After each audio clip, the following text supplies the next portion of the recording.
Welcome to my channel Science with Mosmi. Let's start our chapter. Today we are going to start NCERT textbook of science class 7 chapter 17 forests our lifeline part 2. If you like the video then please subscribe my channel, like and share it and press the bell icon so that you can get the notification of the latest chapter uploaded by me. So let's start the second part of the chapter forests our lifeline. यानी कि जंगल हमारी जीवन रेखा. ये क्यों हमारी जीवन रेखा है first part में हमने डिटेल में एक्सप्लेन किया है क्योंकि ये हमारे लिए बहुत ही जरूरी है.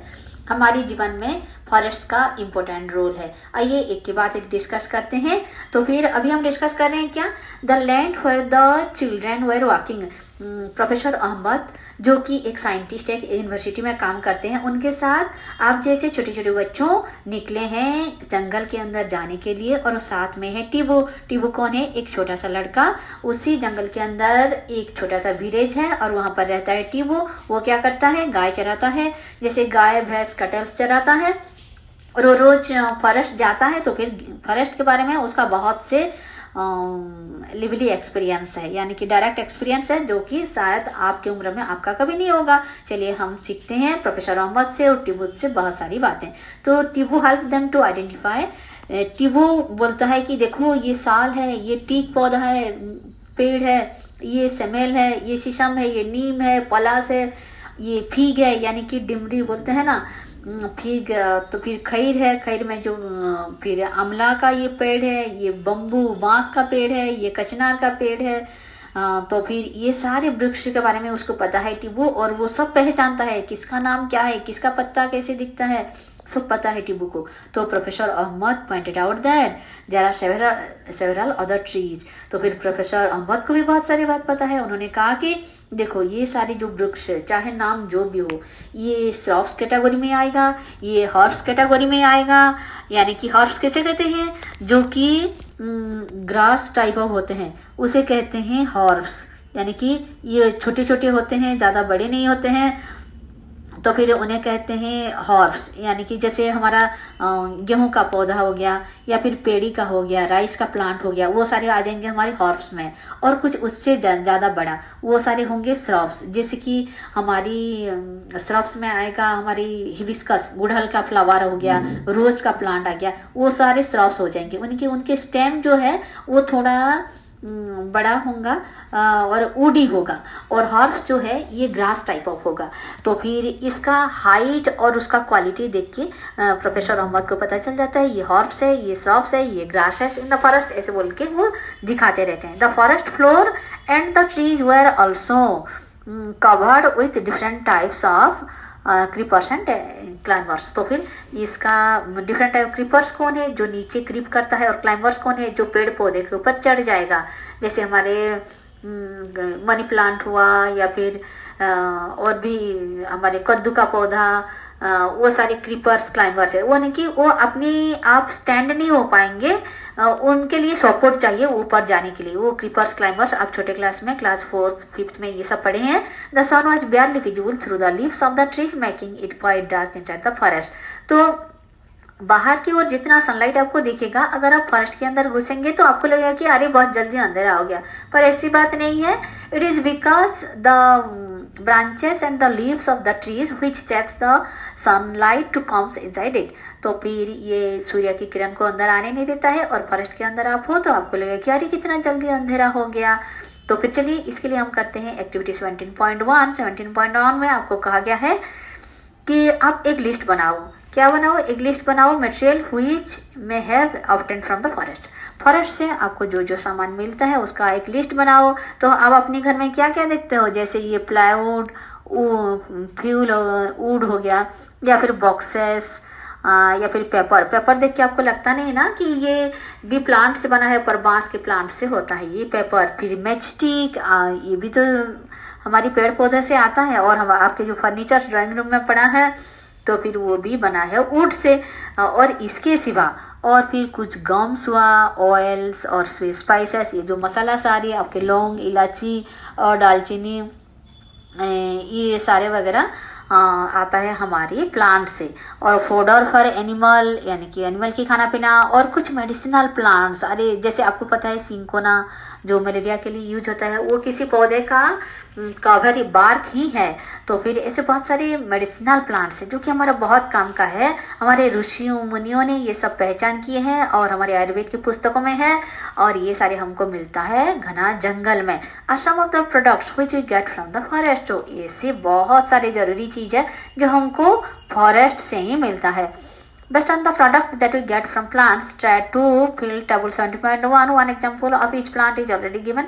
Fill the table by adding more examples. तो फिर Saila wondered who would have planted this tree. Saila को लगा कि अरे इतने सारे वृक्ष हमारे घर में, अगर किसी पौधा होता है, पेड़ होता है, तो फिर उसको पहले किसी ने छोटे दिनों से उसको लगाया होगा, फिर तो जाकर वो बड़ा होकर बड़ा पौधा बना है, बड़ा पेड़ बना है। तो फिर इतने सारे भला किसने लगाया? तो फिर ये नेचुरली होता है।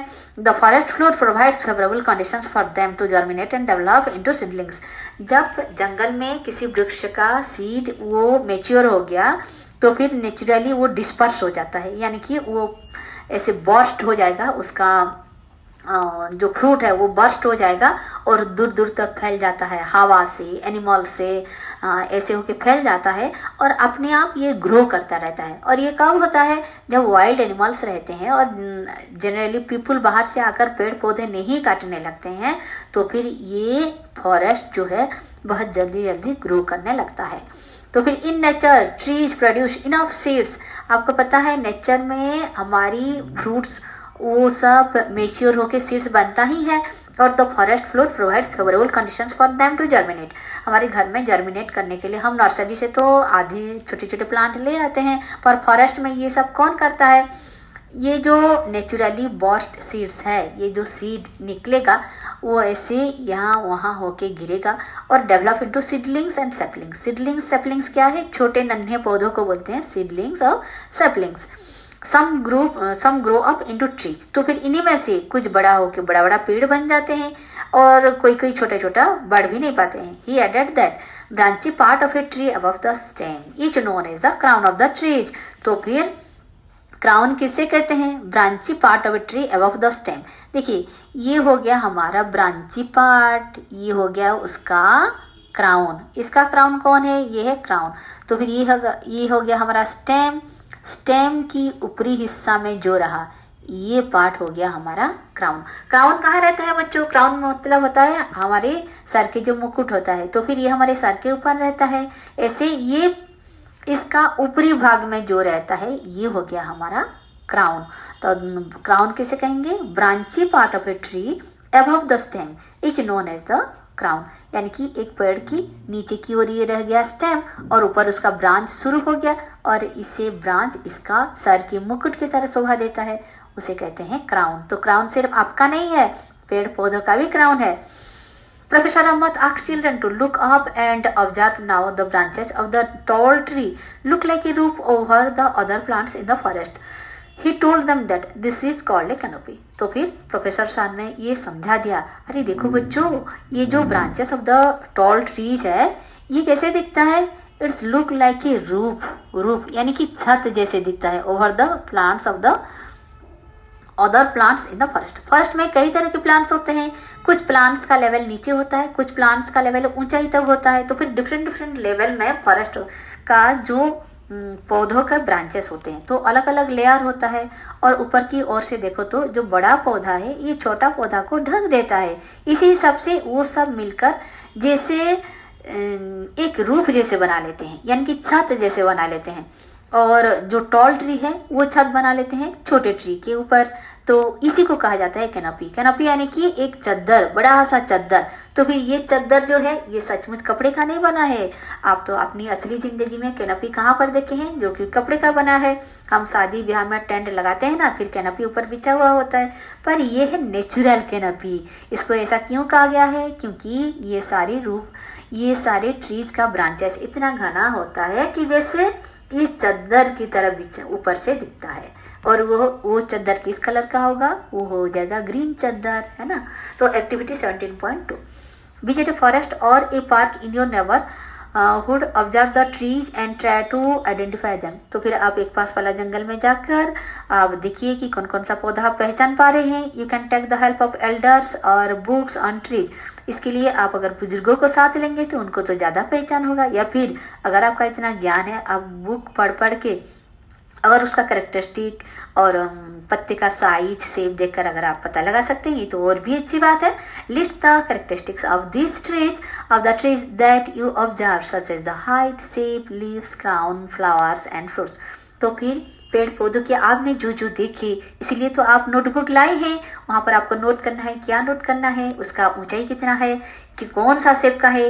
ये जो आप सारे पौधे देख रहे हैं, देखिए सबका शेप अलग अलग। ये किसी कोनिकल शेप में है और ये कैसे शेप में है, ये तो पूरा इसका विड्थ कितना ज़्यादा है, और ये कैसे गोलाकार गम्बुज बॉल जैसे हुआ है ना, तो फिर ये तो कितना टॉल है। तो फिर ये टॉल प्लांट हो गया, ये गोल जैसे हो गया, सबका शेप अलग अलग है। ये सारी बात आप एक एक करके नोट कीजिए, अपनी नोटबुक लाइए साथ। तो फिर क्राउन्स ऑफ डिफरेंट सच है उसका हाइट, वो सब आपने नोट कर लिया। Professor Ahmed pointed out that trees had crowns of different types of sizes. और उनका क्राउन्स हमने पढ़ा था। क्राउन्स क्या है, the branchy part of a tree above the stem. तो branchy part of the tree, जो स्टेम की अबव से जो उसका ब्रांचेस का जो शेप रहता है उसे कहते हैं क्राउन। और ये क्राउन का अलग अलग साइज और शेप होगा।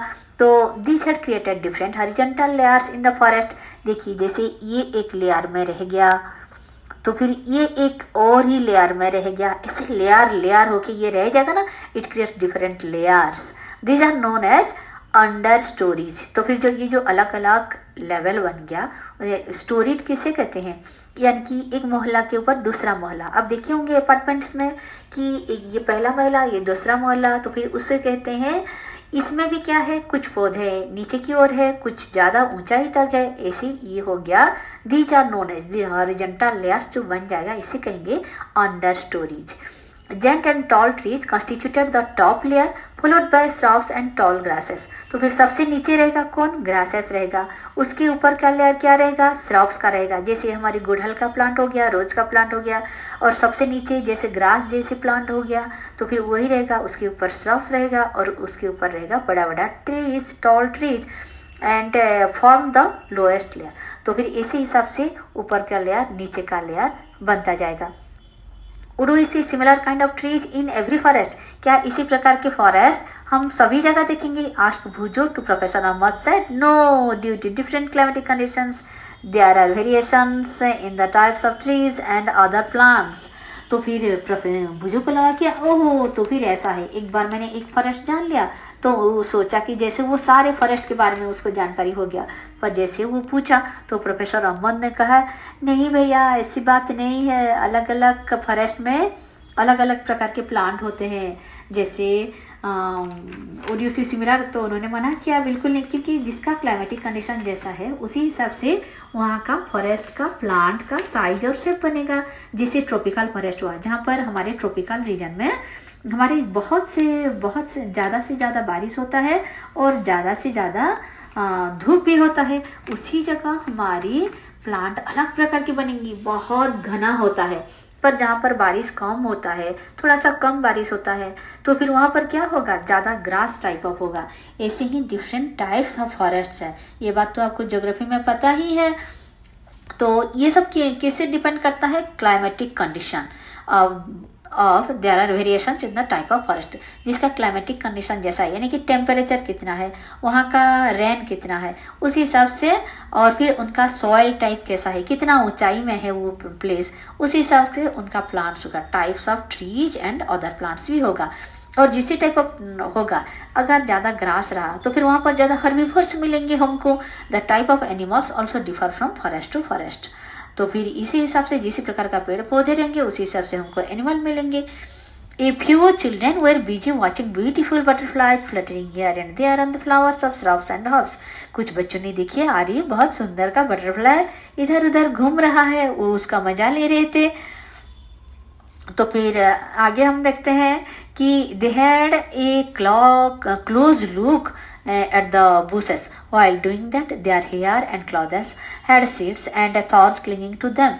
बच्चे जो मजा लेते हैं उनको पता ही नहीं चलता कि वो कहाँ कहाँ घुसे जा रहे हैं। तो फिर ऐसे ही बच्चों ने देखा कि वो जब बाहर निकले, अरे हाँ, हमारी ड्रेस में, हमारी बालों में ये क्या क्या सब चिपक गया है। तो फिर ऐसे भी होता है, कुछ सीड्स होता है जिनके हुक्स होते हैं, तो फिर ये सारे अपने ड्रेस में चिपक जाते हैं। वेलक्रो ऐसा ही तो है, आप पढ़े हैं ना क्लास 5 में वेलक्रो के बारे में, क्योंकि वो उसके चारों ओर ऐसे हुक्स होते हैं, तो फिर वो चिपक जाएगा। ऐसे कई प्रकार के सीड्स हैं जो कि हमारे बालों में, हमारे ड्रेस में चिपक जाएंगे। They came across numerous insect, spiders, squirrels, arms, various, कितने प्रकार के उन्होंने एनिमल वहाँ पर देखे। और कुछ कुछ तो small animals on the bark of the trees, अरे उसके छिलका पर जो ट्रीज के बार्क होते हैं वहाँ पर भी कुछ स्पाइडर्स, इंसेक्ट्स वगैरह रहते थे। Bark of the trees, plant leaves and on decaying leaves of the forest floor. और कुछ कुछ इंसेक्ट वो सब वगैरह कहाँ दिखे, जैसे फॉरेस्ट का फ्लोर हो गया। फॉरेस्ट फ्लोर कैसा रहता होगा बच्चों, क्या आपके घर की फ्लोर की जैसा हुआ होगा?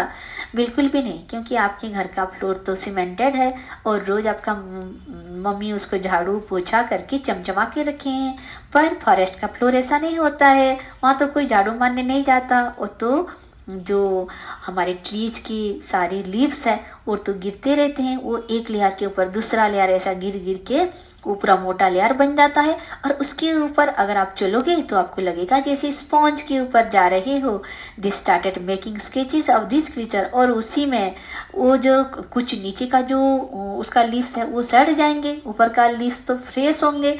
तो सड़े हुए लीव्स में फिर different types of worms, creatures फिर रहने लगते हैं। तो फिर ये सारे का आप नोट करो और अपना चित्र बनाओ। The forest floor seemed dark colour and was covered with a layer of dead and decaying leaves. मैंने कहा ना, तो फिर जो लेयर होगी फॉरेस्ट की फ्लोर में क्या होगा, हमारी पेड़ की सारे पत्ता गिरता रहेगा, नीचे की ओर जो पत्ता रहेगा वो धीरे धीरे सड़ जाएगा। तो फिर वो डिकेइंग लीव्स और फ्रूट्स वो नीचे गिरा रहेगा, ऊपर की ओर जो लीव्स है वो फ्रेश रहेगा, और उसमें फिर गिरेगा कुछ सीड्स, और फिर उसमें से निकल आएंगे छोटे छोटे फिर पौधे। तो the decaying matter was moist and warm. ऐसे देखा जाए तो नीचे की और डिकेइंग मटेरियल रहा, जो कि पक रहा है वही रहा, और फिर ऊपर उसको अगर हम देखें तो वो मॉइस्ट यानी कि थोड़ा गीला गीला सा लगेगा। और कैसा लगेगा, थोड़ा आपको गर्मी भी महसूस होगी उनको। तो फिर ऐसा क्यों होता है? Children picked up various seeds and leaves for their collection. ऐसे बच्चों ने तो खुशी खुशी से यहाँ की पेड़, वहाँ की पत्ता, अरे कितना सुंदर है, ये तो अलग टाइप ऑफ है, ऐसा बोल के अपनी शौक से वो फिर कलेक्ट करने लगी। Walking over the dead leaf layers of the forest floor was like walking over A spongy carpet. अरे आपको तो लगेगा जैसे आप कारपेट के ऊपर चल रहे हैं, कितना मज़ेदार एक्सपीरियंस होगा ना। Is the decaying matter always warm? क्या डिकेइंग मैटर ऑलवेज वार्म रहता है? Professor Ahmed suggested that the children could perform an activity to get an answer to this question. चलिए इसके लिए हम एक एक्टिविटी करते हैं to this question. Activity 17.3। Activity 17.3 में हम देखेंगे कि डिग ए स्मॉल पिट, एक छोटा सा गड्ढा खोदेंगे और इसमें हम क्या करेंगे, कुछ वेजिटेबल वेस्ट जैसे इन इट। तो ये आप घर में भी कर सकते हैं। आपके घर में वेजिटेबल पिलअप किया जाता है, जैसे आलू का छिलका निकलेगा उसको लाकर वहाँ पर डालिए, कवर देम विथ सॉइल, और उसके ऊपर कुछ मिट्टी भी आप कवर कर लीजिए और उसके ऊपर कुछ पानी का छींटा भी लगा लीजिए। आफ्टर 3 days, अगर 2-3 दिन बाद देखेंगे, remove the upper layer of the soil, does the pit feel warm inside. तो आप देखेंगे कि अंदर की ओर से आपको थोड़ा गर्माहट जैसे महसूस हो रहा है क्या? तो पहली ने पूछा, there are so many trees here, अरे यहाँ पर तो कितने सारे पौधे हैं। Also there are many forest like this. तो फिर क्या ऐसे ही बहुत सारे मेनी फॉरेस्ट, इसी प्रकार के बहुत सारे फॉरेस्ट होते हैं क्या? What difference will it make if we cut some trees for a factory. अरे ऐसे फॉरेस्ट तो कितने होंगे, तो फिर क्या फर्क पड़ता है अगर हम थोड़ा सा काट लें। तो हमको लगता है ना, अगर कुछ गलती करें तो हमको लगता है अरे छोटा सा गलती मैं अकेले ही तो किया हूँ, फिर मेरा अकेले गलती करने से थोड़ा ना संसार बिगड़ जाएगा। पर ऐसी बात नहीं है बच्चों, हम सब इसके हिस्सा हैं। तो फिर हम सबका एक एक गलती मिलकर 100 गलती हो जाएगा ना। तो हमें ये नहीं करना चाहिए। तो थोड़ा सा अगर हम अपनी फैक्ट्री के लिए काट लिए पौधे, तो फिर ऐसे सब थोड़ा थोड़ा काटने लगे तो क्या होगा संसार का। और ये फॉरेस्ट हमारे लिए कितना इम्पोर्टेंट है ये तो हम जान ही रहे हैं। अगर आप अभी तक नहीं जाने, चलिए आगे बढ़ते हैं और भी इसका कुछ जो हमारे ऊपर इसका एहसान है वो हम जान लेते हैं। Professor Ahmed said, you have read about autotrophs, heterotrophs and saprotrophs. You have learned how green plants produce food. तो फिर प्रोफेसर अहमद ने कहा कि अब तो ऑटोट्रोफ्स, हेटेरोट्रोफ्स और सेप्रोट्रोफ्स के बारे में पढ़े ही हैं। अच्छा, फिर से एक बार हम आपको दोहरा लेते हैं, ये ऑटोट्रोफ्स, हेटेरोट्रोफ्स है क्या? ऑटोट्रोफ्स है जो कि ट्रोप्स मतलब होता है फूड, जो अपना खाना खुद बना पाता है, उसे कहते हैं ऑटोट्रोफ्स। जैसे उसका एग्जाम्पल है सारे ग्रीन प्लांट्स अपना खाना खुद फोटोसिंथेसिस के जरिए बनाते हैं ना। क्या आप अपना खाना खुद बनाते हो? बिल्कुल भी नहीं, आप तो इसके लिए प्लांट्स और वो सब के ऊपर डिपेंडेंट हो। तो फिर आप हो गए हेटेरोट्रोफ्स। तो फिर हेटेरोट्रोफ्स किसे कहते हैं? जो कि अपना खाना खुद नहीं बना पाता, अपना खाना के लिए दूसरे के ऊपर डिपेंडेंट है। जैसे हमारी ग्रीन प्लांट्स को छोड़ के बाकी सब हो गए हेटेरोट्रोफ्स। और सेप्रोट्रोफ्स कौन है? जो कि डेड एंड डिके एनिमल और प्लांट्स के ऊपर अपना फूड निकलता है, वो हो गया हमारे सेप्रोट्रोफ्स, यानी कि सड़े पचे चीज़ों से अपना खाना निकलता है, न्यूट्रिशन वो निकलता है। You have learned how green plants produce food. आपको पता है ग्रीन प्लांट्स कैसे खाना बनाते हैं? तो वो कैसे खाना बनाते हैं? जिससे हमारे वायुमंडल से कार्बन डाइऑक्साइड ले गए सनलाइट की मदद से वो अपनी क्लोरोफिल में खाना बनाते हैं, और इससे के बदले हमको क्या देते हैं? भरपूर ऑक्सीजन। ठीक है, कितनी अच्छी बात है ना। All animals, whether herbivores or carnivores, depend ultimately on plants for food. चाहे वो हर्बीवोर हो या कार्निवोर हो। हर्बीवोर मतलब क्या? जो कि घास पत्ता खाते हैं। और कार्निवोर क्या? जो कि मांसाहारी है। और ये है तृणभोजी, और ये है कार्निवोर मतलब मांसाहारी। कौन है? हर्बीवोर्स कैटेगरी में आ जाएंगे हमारे सीप, गोट और रेबिट, ये सारे। और कार्निवोर्स कौन है? जो कि इन हर्बीवोर्स को खाते हैं, जैसे हमारी लायन, टाइगर, ये सब हो गए हमारे कार्निवोर्स। तो फिर ये कार्निवोर्स व हर्बीवोर्स ये सारे अल्टीमेटली किसके ऊपर डिपेंडेंट है? ये सारे हमारे डिपेंडेंट है अपने खाने के लिए प्लांट्स के ऊपर, है ना। तो organisms which feeds on plants often get eaten by other animals. तो फिर जो प्लांट खाते हैं वो भी दूसरे के द्वारा खाए जाते हैं। जैसे हमारे रेबिट हुआ और हमारी गोट हुआ, ये सारे को फिर कौन खा लेते हैं? हमारे लायन, टाइगर, ये सब खा लेते हैं। एंड सो ऑन, ऐसे ही चलता रहता है। जैसे कि grass is eaten by insect which in turn is taken by the frog is consumed by snake. Grass को खाता है, छोटी छोटी इंसेक्ट जो है वो ग्रास खाते हैं। फिर इंसेक्ट को कौन खा लेता है? हमारी फ्रॉग खा लेता है, और फ्रॉग को खा लेता है स्नेक, और स्नेक को खा लेता है ईगल। ऐसे ईटिंग एंड बीइंग ईटन, इसे कहते हैं हम फूड चेन। तो the frog is consumed by snake, this is set to form a food chain. यानी कि चेन मतलब क्या? एक कड़ी दूसरी कड़ी के ऊपर डिपेंडेंट है। इसी हिसाब से तो हम देखें तो ये हमारी बन गया एक फूड चेन। फूड चेन यानी कि to eat and being eaten, ये रिलेशन रहता है इनके बीच। तो जैसे इंसेक्ट, ये किसे खाता है? ग्रास। पर ये किसके द्वारा खाया जाता है? फ्रॉग। अब clear? Now many food chains can be found in the forest. ऐसे ही अगर हम देखा जाए तो बहुत से फूड चेन रहते हैं, इसको वो खाता है, उसको वो खाता है, ऐसे होकर हमारा फूड चेन लंबा होता जा रहेगा। तो all food chains are linked. ये चेन क्यों कहा गया है? क्योंकि ये एक दूसरे के ऊपर डिपेंडेंट है, ये एक लिंक है। अगर एक इम्बैलेंस हो गया तो फिर दूसरा भी इम्बैलेंस हो जाएगा। If any one food chain is disturb, तो फिर ये अपने आप को इसी तरह से संतुलित करके रखते हैं। जैसे it affects other food chains. Every part of the forest is dependent on the other parts. If we remove one component, तो फिर इसमें से इस चेन में से अगर एक चेन को हम निकाल देंगे और डिस्टर्ब कर देंगे तो फिर बाकी चेन का बाकी कंपोनेंट भी डिस्टर्ब हो जाएगा। कैसे? If you remove one component, suppose हमने ट्री को निकाल दिया तो क्या होगा? All components will be affected. कैसे अफेक्टेड होगा? चलिए देखते हैं। अगर हम ट्री को निकाल देंगे तो फिर professor Ahmed asked children to pick up leaves from the forest floor. तो अगर हम ट्री को निकाल देंगे तो फिर जो ग्रास खाते हैं, जो हर्बीवोर्स है, वो फिर हमारी अफेक्टेड हो जाएंगे। फिर हर्बीवोर्स को निकाल देंगे, वो हर्बीवोर्स की संख्या कम हो जाएगा। अगर हर्बीवोर्स कम हो जाएंगे तो कार्निवोर खाएंगे क्या? उनका भी डिस्टर्बेंस हो जाएगा। ऐसे ही होके फूड चेन में सारे इंटरलिंक्ड है। प्रोफेसर अहमद से asked children to pick. Professor Ahmed ने कहा कि चलो pick up leaves from the forest floor and observe them under a hand lens. कुछ आप लोग ये लेकर हम देखते हैं आगे आगे क्या करते हैं। तो फिर इसी के साथ हमारे ये सेकंड पार्ट खत्म होता है। आगे के लिए हम कंटिन्यू करेंगे पार्ट 3 में। Okay, thank you, children. With this, we complete the second part of the chapter. If you like the video, then please subscribe my channel, press the bell icon so that you can get the latest chapter uploaded by me. Thank you.